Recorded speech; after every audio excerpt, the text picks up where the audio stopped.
దేశవ్యాప్తంగా చమురు కొరత తాండవిస్తోంది. చమురు కంపెనీలు పెట్రోల్ బంకులకు సరఫరా చేసేటువంటి పెట్రోల్, డీజిల్ నిబంధనలు మార్చడంతో చాలా రాష్ట్రాల్లో ఇబ్బందులైతే మొదలయ్యాయి. ఇటు ఏపీలోనూ పెట్రోల్ బంకుల వద్ద క్యూలు కనిపిస్తున్నాయి. సమస్యను పరిష్కరించేందుకు కేంద్రం కూడా రంగంలోకి దిగుతోంది. అయితే అదే టైంలో దేశ రాజధాని ఢిల్లీలో ప్రభుత్వం కీలక నిర్ణయం తీసుకుంది. పెట్రోల్, డీజిల్ కావాలంటే వాహనదారులకు ఒక షరతు పెట్టింది.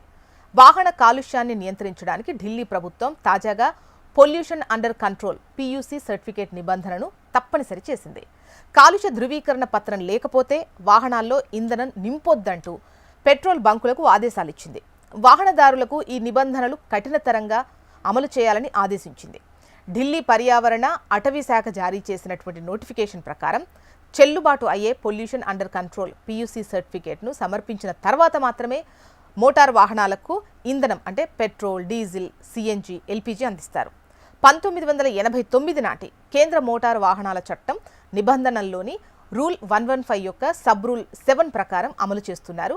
ఈ నిబంధన ప్రకారం మొదటి రిజిస్ట్రేషన్ తేదీ నుంచి 1 సంవత్సరం తర్వాత ప్రతి వాహనం తప్పనిసరిగా చెల్లుబాటు అయ్యే PUC సర్టిఫికేట్ కలిగి ఉండాలి. అలాగే రూల్ 116 కింద అధికారులు కోరినప్పుడు దాన్ని సమర్పించాలి. ఇందులో విఫలమైతే మోటార్ వాహనాల చట్టం ప్రకారం జరిమానాలు తప్పవు. దీంతో ఇప్పుడు ఈ నిబంధనను పెట్రోల్, డీజిల్ పోయడానికి వర్తింపజేస్తున్నారు.